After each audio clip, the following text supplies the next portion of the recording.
Assalamualaikum warahmatullahi wabarakatuh. Selamat pagi anak-anak, jumpa lagi dengan Ustazah. Apa kabar kalian hari ini? Semoga selalu sehat walafiat. Di sini Ustazah akan menjelaskan tentang pelajaran tematik, tema 7, subtema 3, pembelajaran 3 dan 4. Sebelum itu, kita membaca doa bersama-sama. Berdoa mulai. A'udzu billahi minasyaitonir rajim. Bismillahirrahmanirrahim. Alhamdulillahi rabbil alamin. Arrahmanirrahim. Maliki yaumiddin. Iyyaka na'budu wa iyyaka nasta'in. Ihdinas syiratal mustaqim. Syiratal ladzina an'amta 'alaihim ghairil maghdubi 'alaihim waladdallin. Amin. Raditu billahi robba wa bil islami dina wa bi Muhammadin nabiyya wa rasula. Rabbi zidni ilma warzuqni fahma. Amin. Ya Rabbal Alamin. Baiklah, kita mulai pelajarannya. Nah, pada waktu lalu kita sudah belajar tentang ragam budaya, suku, bangsa, bahasa, dan agama yang ada di Indonesia.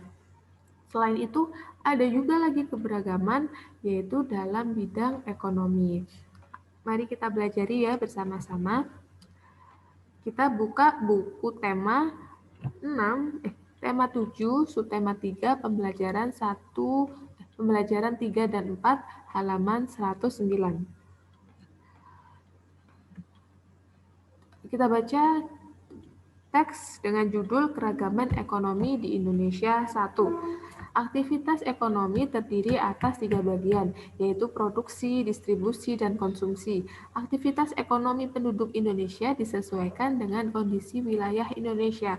Sebagai negara kepulauan, Indonesia meliputi wilayah daratan dan perairan. Wilayah Indonesia juga mengandung potensi alam limpah, namun potensi alamnya belum mampu dimanfaatkan secara optimal bagi kemakmuran penduduk Indonesia. Sebagai generasi penerus bangsa, kamu hendaknya ikut berperan aktif dalam pemanfaatan potensi alam secara bijak. Apa sajakah jenis aktivitas ekonomi yang dilakukan masyarakat dan bergerak di bidang apa sajakah aktivitas ekonomi masyarakat? Berikut adalah beberapa jenis aktivitas ekonomi dan bidang ekonomi terkait. Sebelum mempelajari lebih lanjut terkait jenis aktivitas ekonomi yang dilakukan masyarakat, kita cari dulu kata-kata sulit. Di sini aktivitas ekonomi terdiri atas 3 bagian, yaitu produksi, distribusi, dan konsumsi.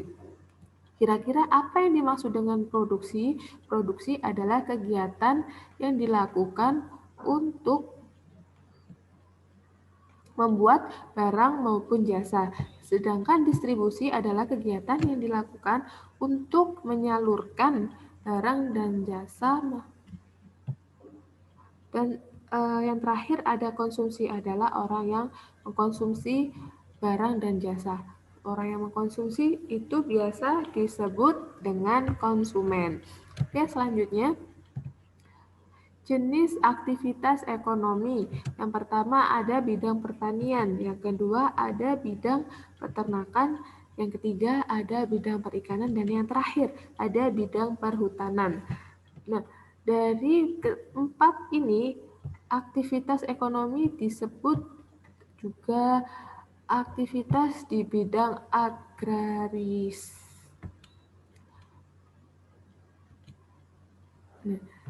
Nah, kita simak video kegiatan ekonomi di bidang agraris.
Nah, itu tadi jenis kegiatan ekonomi di bidang agraris yang meliputi bidang pertanian, bidang peternakan, bidang perikanan, dan bidang kehutanan. Selanjutnya, kita buka halaman 112. Di antara kamu dan teman-teman kelasmu, mungkin ada yang keluarganya memiliki aktivitas ekonomi yang sama. Namun, mungkin pula aktivitas ekonomi keluarga kalian berbeda-beda. Keragaman itu jangan menjadi halangan untuk tetap menjaga persatuan dan kesatuan. Justru dengan perbedaan aktivitas ekonomi dalam masyarakat, maka semua kebutuhan ekonomi dapat terpenuhi.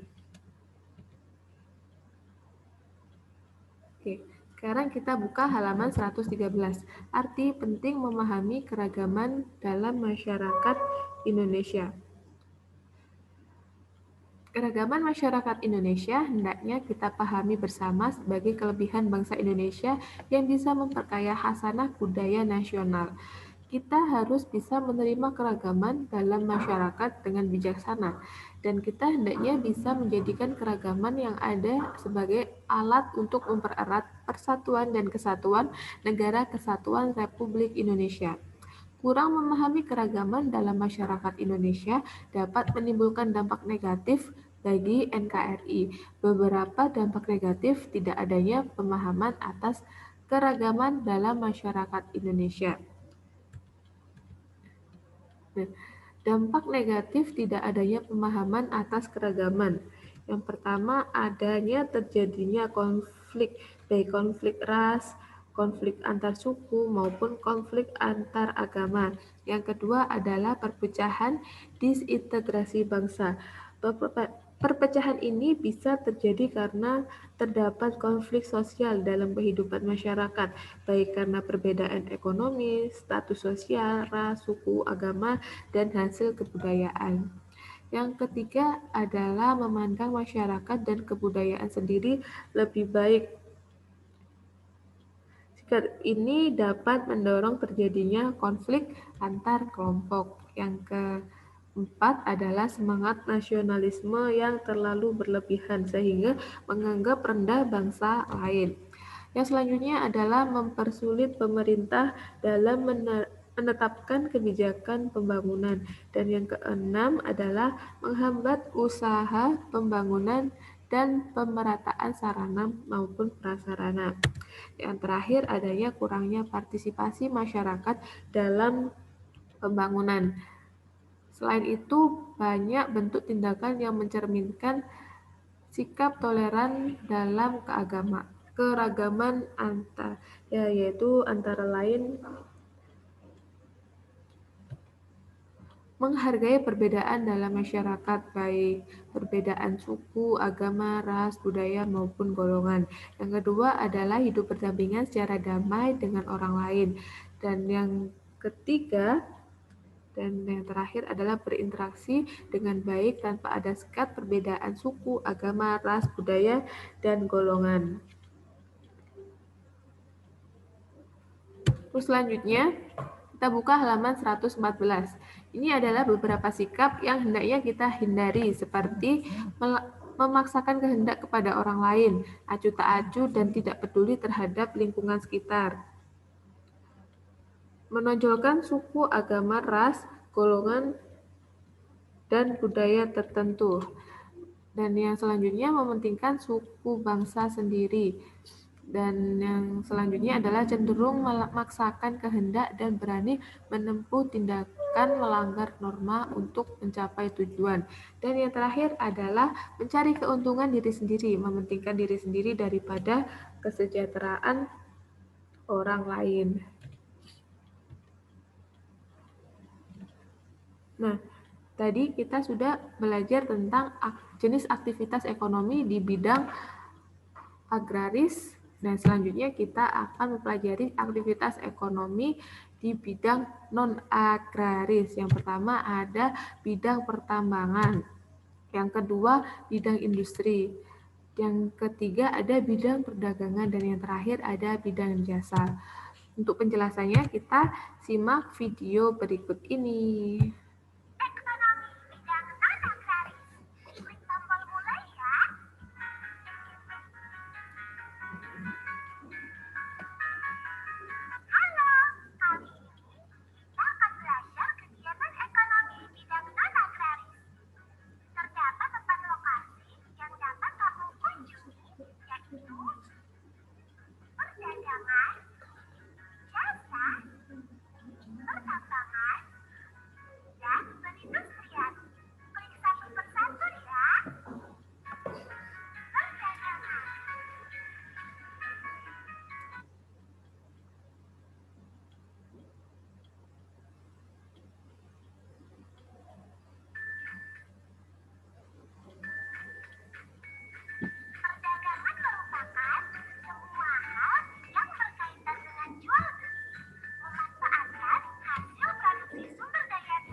modern, toko, dan warung.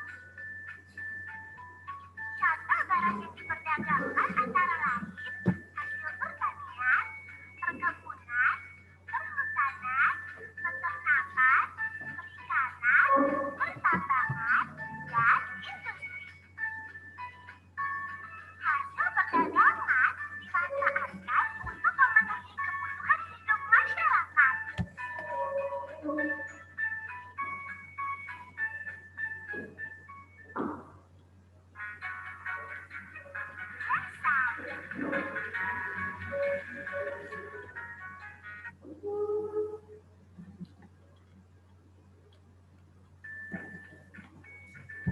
Jasa merupakan kegiatan yang memberikan pelayanan kepada orang lain, teman. Jasa tidak memiliki wujud, tapi dapat dirasakan manfaatnya oleh orang yang menggunakan jasa tersebut. Kegiatan jasa dilakukan masyarakat dengan mengandalkan keahlian penyedia jasa tersebut.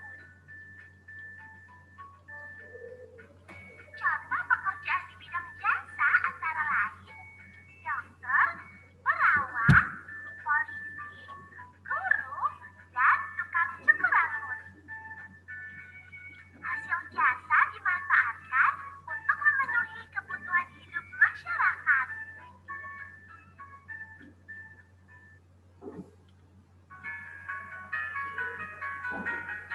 Perindustrian.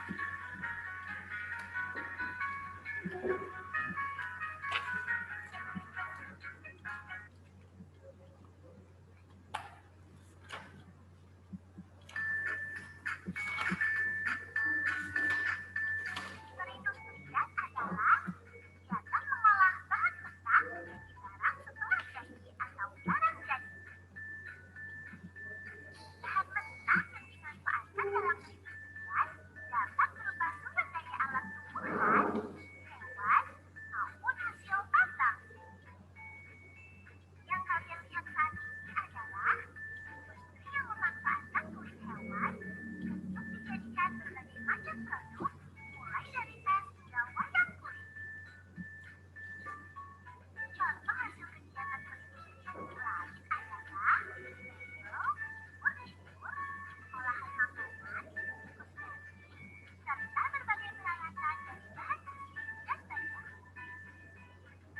Segala macam hasil industri dimanfaatkan untuk memenuhi kebutuhan dan meningkatkan kualitas hidup manusia.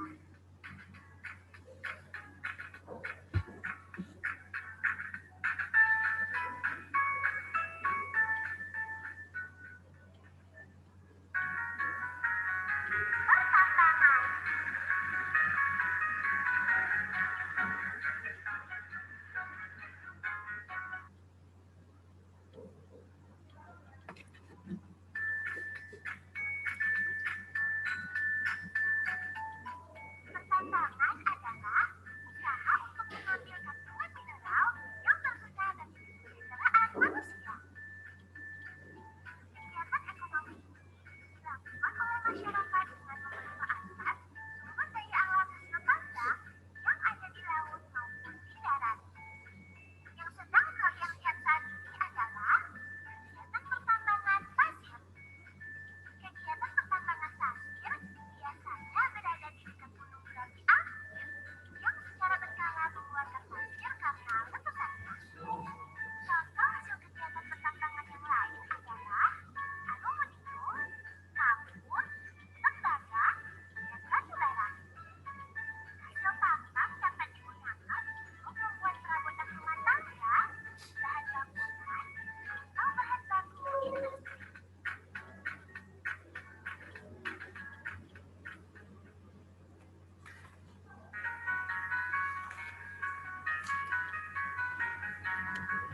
Kegiatan ekonomi bidang non-agraris.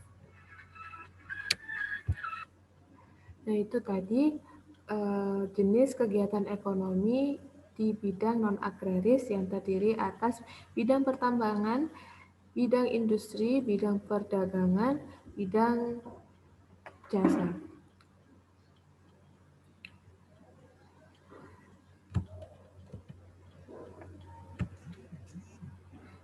banyak sekali keragaman yang ada.